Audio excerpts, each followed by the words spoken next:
Take three. Okay. So, I've been waiting for my thoughts to gel before I start another video, but uh, I'm just gonna go ahead and start keep going down my little list that I started. Um, so I had this thing that I was gonna do about, how we shouldn't. Oh my gosh! How we should stop blaming religion for everything and religious people. And I felt like I needed to have like a really, really solid um, set of points for this because it's such a huge, like, I don't know, it's just like a big boulder or something in the way of people's thought process because people seem to think that religion is the source of all of these problems. And I have always been like, whenever somebody would be like, telling people to stop being religious or get past your religion or whatever they would say, or, religion has done this and that to you. And I would be like, there would just be this disconnect for me because I'm just like, is there a person named religion? Like, what are you talking about?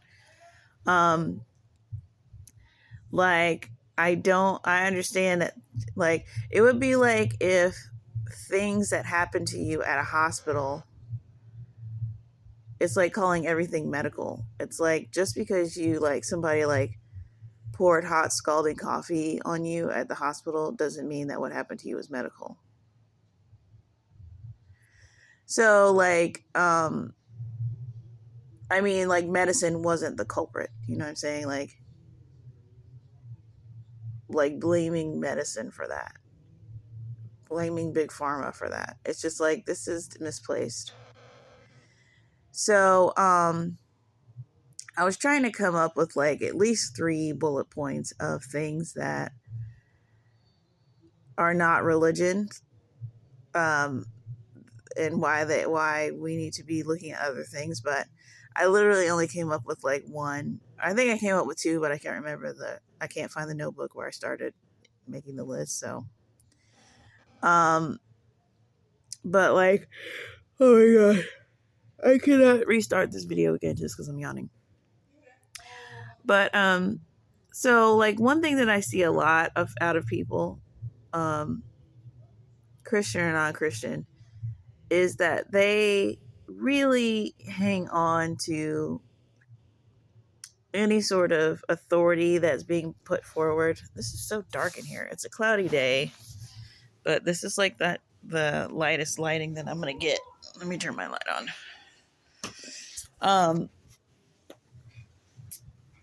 I see a lot of people clinging onto any type of authority figure or any type of, like, let's say that I post a video and it gets like, 1,000 people see it or whatever, or 3,000 people see it. I am invariably going to get a comment that's going to say, please pray for me, blah, blah, blah, blah, blah, for this thing, and ask God if this thing, blah, blah, blah. And the video could literally be like, stop asking other people to pray for you and go directly to God for your stuff. And somebody will be in the comments saying, please pray for me. And then give your whole situation. Like, as soon as anyone comes along that seems to have any sort of spiritual authority, any sort of, they can pray good or whatever, people want to just completely abdicate all of their whatever to that person. And a couple reasons for that, if I had to guess, you know, you could still be under the illusion that, there's qualified people. This should be taken to qualified people, to professional people. But honestly, I just see this in people, like, where we want to have people over us. We don't step up to a challenge. We're like, well, where's the qualified person, or where's the leader person? And when you do that long enough, people, are going to start filling that vacuum. And it's usually just like weird psychopath people who are narcissists who need validation, and they come and fill those positions because and you go, oh, thank God, because you just won't do your individual part that you're supposed to do. Like, I can't think of another, there's not any other, I don't want to even say religion anymore because Christianity should really be crossed off the list of consideration. If we're going down the list of what religions have to be considered, it's so, it's like, it so requires everyone's participation. It's so not like the other things. It's, I don't know what you would call it. It's like a lifestyle. I don't know. But so people just, it's like they make it happen. And I don't know if like that whole story of like Moses in the wilderness in the golden calf situation, if that is a direct example of what happens when your leader is gone for 40 days and what happens and what people end up doing, because it just, that's such a huge problem. What are people supposed to do? What are leaders supposed to do when you keep, could you do this? Could you do this? You keep putting it off on somebody. You need to go in your closet and talk to God about your life and the things that you want everybody out of your business. Like, okay, good. We'll be out of your business once you stop letting your business spill out everywhere onto our business because you don't have a relationship with God and you refuse to cultivate one. And you want other people who have cultivated theirs to talk to God on your behalf. Like, I mean, is that what also the parable about the wise and foolish virgins is about? Because those foolish virgins were flat out like, let me have some of your oil. And they were like, no, go get some. So, um, that was like one that I remembered. I don't remember what the other one could have been if I had even started it or even put it down. But I did have a little thing about this, kind of applies, but not really, because yes, we blame religion. Um, oh yeah, well, let me finish this other thing because it's on the other page. Um, wait, did I not write it down? Oh, well, that wasn't what it really was. What I was thinking. I don't remember. It came to me and then went away. Anyways, there's other things too, like, um, we're relying on each other's accounts for how to frame reality, and when you've got everybody downplaying their own struggles, their own mistakes, their own um, garbage, and you've got them playing up their successes, like there's really a distorted account out here of what everything is. So uh so much of the criticism about religion relies on people's testimony about it, and it's almost impossible, especially when you've got these same people are like super judgy. Like, just think about like any comment section on anything, religious or not, the way that everyone has to give their opinion about something. And I don't know if anybody else has felt this sort of fatigue of just the human opinion or the human advice. It all just sounds like, it just sounds so wrong. Like, after you see about 50 opinions, you just want to like gouge your own eyeballs out. It's so not God and not godly wisdom. So I think there's something inherent to us that is just going to make things hard, and to put it off on religion is ridiculous. And honestly, we do this, we blame systems, we blame parents, we blame institutions, and we'll do anything but like add ourselves to the pot. And it's like, okay, if you're not going to add yourself to the pot, then stop pretending like you want to solve a problem and just let it be what it is. and just deal with it until Jesus comes back. Otherwise, like, let's start with you and then work our way down the list. And everybody has to keep that same energy for it to work. No? Okay, well, then let's just deal with it until Jesus comes back. And then I had this little blip on here that I had figured out what about non-Christians was irking me, because there's something specific about them. And I'm just like, I wanted to know what it was, because I didn't want to be like some horrible person that's just like hating people for, because, obviously if you're in Christian circles at any amount of time, the non-Christian gets like held up to this place, and it's not really anyone's fault.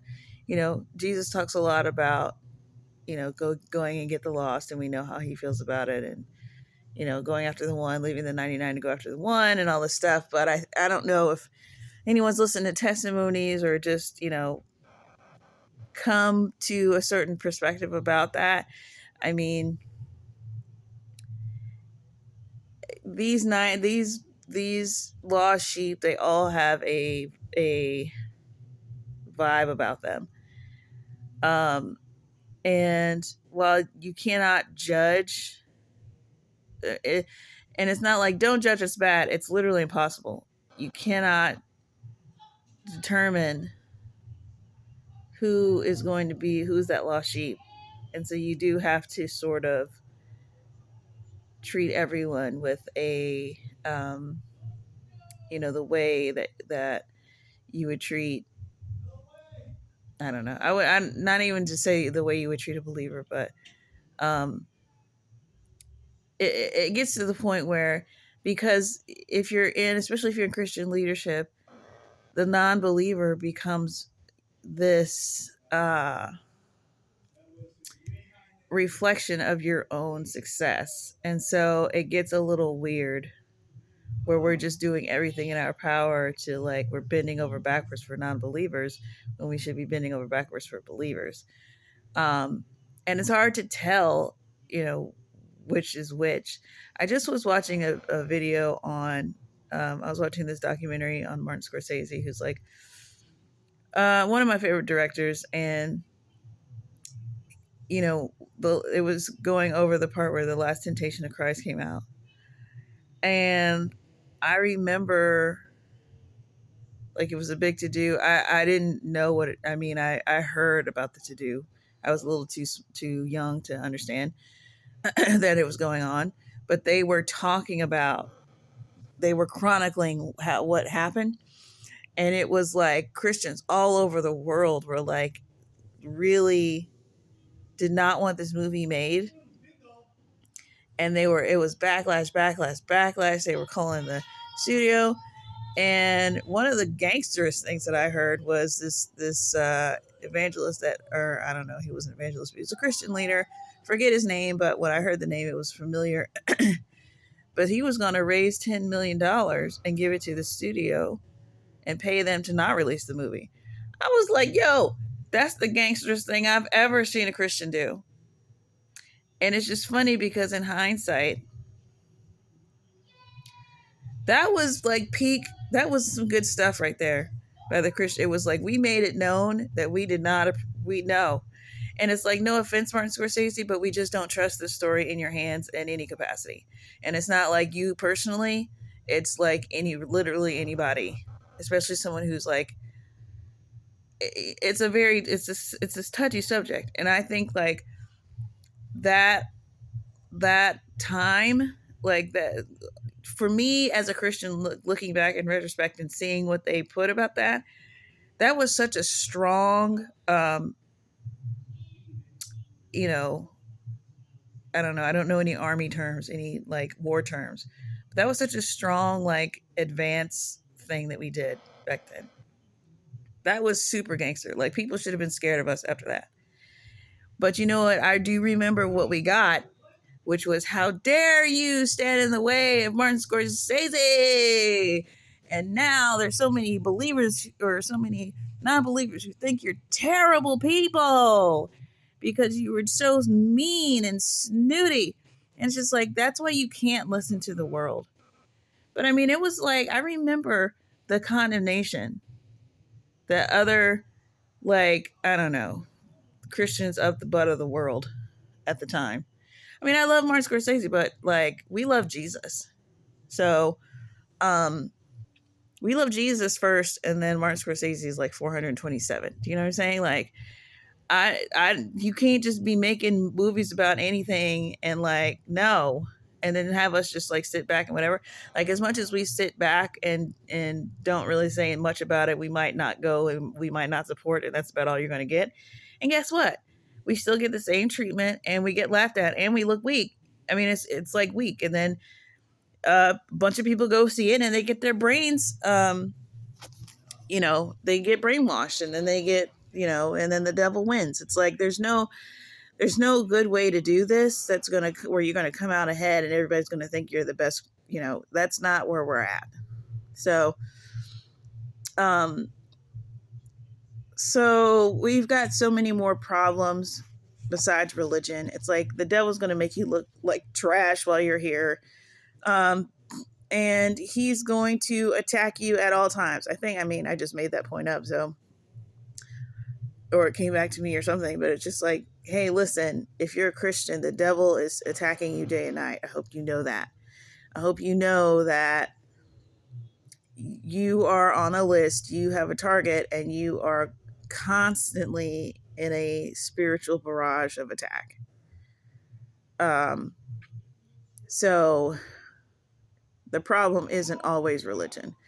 It's like, oh my gosh, the gossip just swept over me, and like I had to completely leave that church. It's like, okay, well, if you're blaming people for that still, like, how you get beaten by gossip?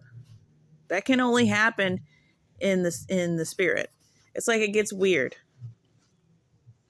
It's like when there's a severe thunderstorm, and then I don't know, it's just like, at what point is it not become not natural? It's like you have 6 thunderstorms in a day. It's like, oh, I'm leaving this city. It's like, I don't think that's a city, fam. I think that's something else. That's beyond what regular, So I don't know if you've ever been, especially in church, like you just get, some weird argument, something that's never been brought up ever, some horrible like desire jumps on somebody. I mean, it's just craziness. So don't assume everything is about success, and you're thinking it's about you going on your successful disciple whatever, and the conference and the whatever, and it's really about God allowing the devil to just attack people in mass, and how you deal with it, and how you're probably going to get a crown later for how you dealt with it. Like, it's this other thing going on in the spirit. Like, it's multi-dimensional, I guess. So yeah. But the one thing, I don't even think I said what I was going to say about the non-Christian thing. So, non-Christians irking me. What I realized, the main part of it was that, and I wrote it down because it says, it's because they refuse to go to the source of unconditional love and then saddle you with the burden. And I was like, yeah, that's what annoys me. And that's like the part of my personality that is like just annoyed by that. Because it's like, okay, well, God, and they're just like, ugh, I don't believe in a single whatever nonsense thing. I should be able to just like recite it verbatim. They go on and on about the Sky Daddy and how ridiculous it is, and then they come to you and they're like, be my everything. It's like, bro, no, absolutely not. No, you did not just. Like, that's just, I can't stand it. Or even if they're not just like completely and totally empty on the inside and trying to use you and whatever else to fill it, then they've got some huge checklist of things that you have to have. It's like, yeah, Jesus has all of those things.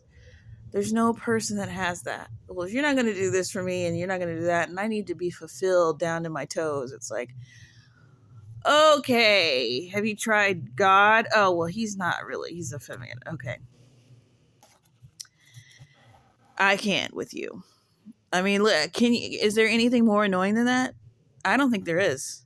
I'll be honest with you. I don't think there's anything more annoying than a person who wants to not acknowledge the creator but still has the desperate need and the amount of work that person requires because they just won't fill the void with the thing that the void is created for. It's just like, I'm not going to do this. I'm not going to do this. I have enough energy for me and mine.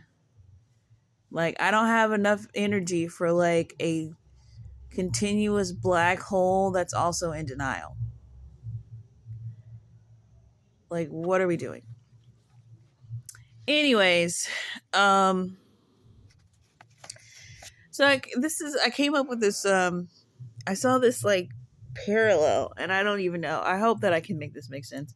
This will probably be the last thing that I try to cram into my video here. But it was like I noticed something about the devil and what he is trying to do, like, to the generations. And there's these two concepts metaphorically, or there's a concept of things of going uphill and downhill metaphorically. Going uphill, it's associated with, having to do a lot of work and having to work hard and work against an incline and working your muscles. And going uphill, it's harder, you're trudging, it's more difficult, it's more laborious. And then going downhill is the easy part, or everything's at your back, and you don't have to put as much effort in. But downhill is also associated with decline, and uphill is also associated with progression and being prosperous and profiting and stuff. Something going on an uphill trajectory is good, right? I'm noticing that he is confusing these concepts to where it's not quite like good is bad and bad is good. I mean, that is what it ends up being. But it's like the way things are described, he's making the downhill, which is really a decline, making it seem like the type of downhill that comes from after you made it up the top of the mountain and now you're having a smooth ride. But it's like, that's no, it's decline. So he's calling it like easy, like smooth sailing when it's just decline. And then he's calling the uphill climb where you're progressing, that's like considered like, it's like, oh no, this is hard. Oh, it's hard. This is like, whatever. When is it going to like stop? And it's like, okay, but look, this is where you were before. Now look where you are. Like, look, I know it feels bad, but like, look how different, look at the progress. This is obviously the right direction. But it's like, but then there's like an uphillness. There's a uphillness that comes with doing something bad, where you're struggling and you're trudging and it's like through mud, and it's like, shouldn't you maybe turn back? And he's making that seem like that is a sign of progress. It's almost like it's like a dueling thing between the flesh, the carnal mind, and the spirit. It's like the Bible says that the carnal mind, which is like the flesh, it's the material, it's what you can see with your eyes, it's like that is an enemy of God. And so So it's like the things of the spirit that are the uphill progression is seen in the flesh as bad. It's like, this is just work. You can't see that you're progressing. You just feel bad. It feels like a lot of work. It just feels like nothing is getting better. Even if you were, but when you go back and you measure, which you can do with your eyes, when you measure it and you see this, well, this is actually good, instead of changing your mind about what the uphill means, you go, well, it still feels bad, so it can't possibly be right. It just feels too bad. And you just reject, you know, the real progress.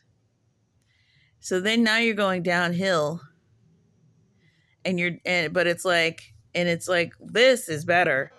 But it's like, you're clearly like declining, like you're losing your gains. And it's like, I can see it like with the generations that pass. It's like the generation after me, which is like really weird, like those people are grown and like they're struggling through the ideas that I guess my generation implemented or maintained or whatever.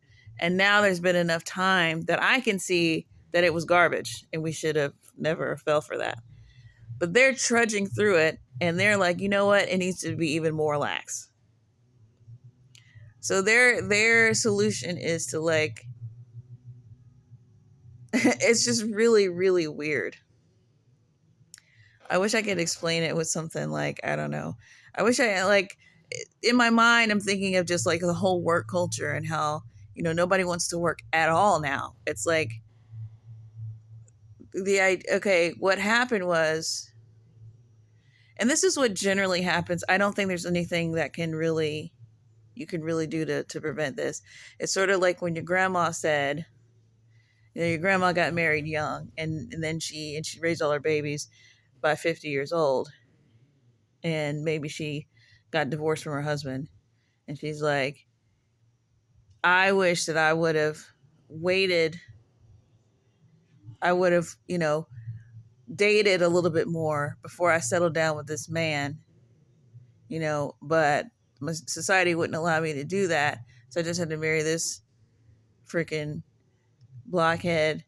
And I wish I would have had more time to just, not a bunch of time, but just, I had this other guy that was talking to me and whatever. I could have just, I could have taken my time.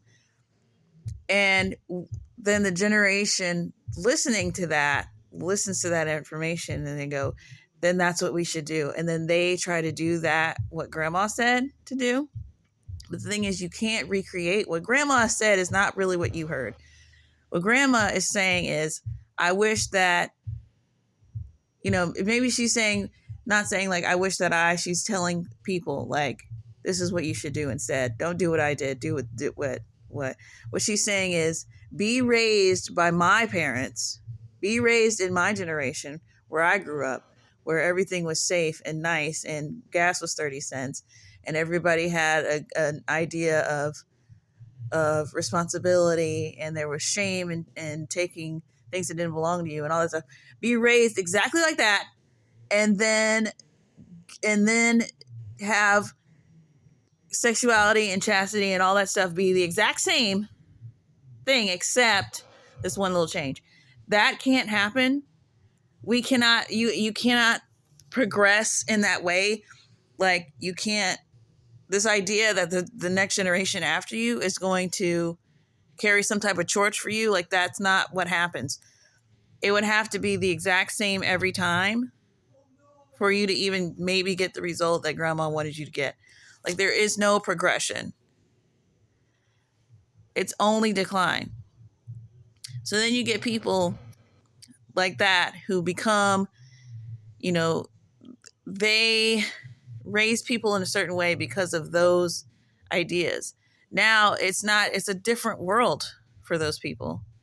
You can't. So if you're carrying a faulty belief through the generations, it's going to just deteriorate the generation. That's it, the belief has to either be correct or it has to be or it's wrong.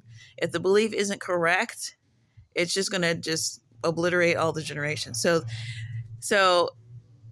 the only reason why she's saying that is because she's thinking, well, if society is just a little bit looser than mine was, then I would have probably been happier.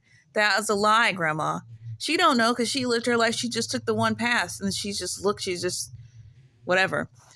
It could be somebody could have did what she did in that time period and been happier, but that's what it was. It was that person was able to make those decisions despite the time period, despite what people had to say about it, and they made better decisions. And they ended up being happier.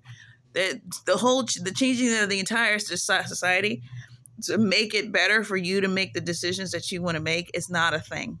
That is a delusion that the devil uses to get you to completely loosen all of the open all of the gates up and open all your windows and unlock all your doors so he can come in and steal all your crap. So now that people have fallen for that end to end, because I mean, I don't know if you look at any history, but I mean, the way that human history did not go through these huge fluctuations generation to generation, like that just happened. It just happened where you can't even raise your children in the same society that you grew up in because now that society is different. You didn't even have a say in it. It just was different by the time you got to be an adult. That did not happen for hundreds of years, for hundreds of years. So what causes that? Well, technology, really. I mean, the television, the anything that can cause millions of people to be tuned into a single idea and all see the same information like that. You can spread all types of stuff doing that. When people are just out wherever living their lives, you can't do that. You can't have that type of unity on an idea, on a psychology. So I don't know. It's stuff like that. I just can see where he's making the good uphill seem like the struggle uphill. That's bad and isn't fruitful. And he's making the easy downhill. He's turning the decline downhill into something that's like easy and or some type of reward for making it uphill. It's like, no, this is the bad one. Like I can just see him reversing the concepts on people and using the same words, and that's why people think that there's some validity to it. Not to mention, like, your flesh is always going to grab for any type of hope that maybe there's a good place, a good way for it to coexist with you. It's like it would be like if somebody put out a news article and it was like scientists have now discovered that chocolate is more healthier than salad or whatever. It's like people are gonna be like, give them a Nobel Prize. It's a revolution. Like they're either gonna buy into it or they're gonna have sense enough to know, like, okay, that's 100% the flesh. Like, who paid you to do that study to make everyone fat? I don't know if this is related or not. I mean, it feels related. That's why I'm about to say it. But I just saw a thing about there was these protesters during the Black Lives Matter, whichever thing that they were protesting. I think it might even been George Floyd. But there was a riot in New York, and these protesters, there was supposed to be a curfew going on at the time, and the protesters went out and despite the curfew and tried to cause a ruckus, and the New York Police Department handled that situation, and they did a great job. It was very NYPD standards at the time. And it was weird that they were protesting in New York anyways, because I think it was George Floyd, because it was a whole thing about the knee on the neck thing or whatever, which they're not even trained to do in New York. So the whole thing was stupid anyways. and they were able to contain the protester situation. They arrested them, or they had to appear in court or whatever. Well, come to find out, like, I think just recently they went to court about it. And I don't know if you know, but New York is very litigious. I'm sure you could probably guess that about this type of stuff. Very lenient, very, blue, very liberal. So they went to court about it. They were going to sue the police department, whatever. Well, they ended up settling for something like $6 million, and every participant is getting 20 grand. And if you've been paying attention, you know what's going to happen. You know that that's just going to, when you've got truth and justice on your side, topped with a $20,000 little trophy. Yeah, that those people are being deceived. And they're being paid to be deceived.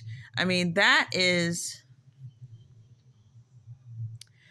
like, I don't understand why people don't understand what's going on.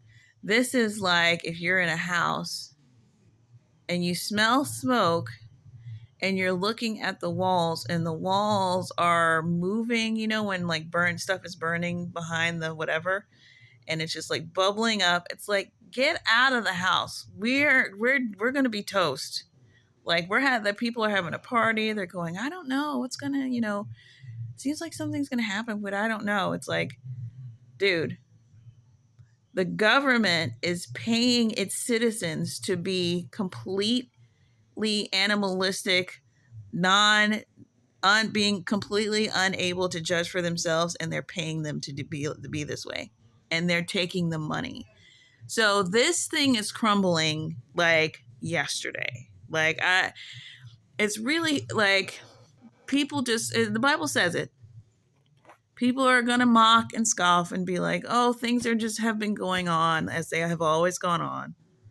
When is, God's supposed to be, which is amazing, by the way. I mean, I don't know if anybody thinks about the fact that the Bible literally, I mean, that's such a deep, insightful, self-aware situation where God is literally like, yeah, and people are going to be like, oh, where's God? Where's God? Like, God is literally up there going, I can see this whole thing. Like, right before it happens, people are going to, this is their attitude. They're going to really think that this is never going to happen. And then one day it's going to happen to them. It's just like, I understand that people feel like they can't know, like it's supposed to be some secret or something, but it's just like, no, compared to the millions and billions of people who have no idea what's unfolding. Yes. But I mean, if you have any sort of awareness about you at all, and you know anything about life and wisdom and what it takes to keep a society going, they're not trying to keep society going. Like, they're trying to accelerate. Like, they're trying to accelerate it, which means it hasn't fallen fast enough for these people. Like, it hasn't fallen fast enough. So I'm just saying, when you see people like, it's one thing to see, when you're on the plane and the pilot just jumped out with a parachute. It's another thing to see them like dousing it in gasoline before you get onto the plane. Like, it's just a lot going on. It's a lot going on. That's just something from that we know about that's in an article. So I don't know. I feel like it's all connected. It's very obvious to me. It's hard to explain if you don't get it. But all right, I went over by 10 minutes, so I'm going to stop right here.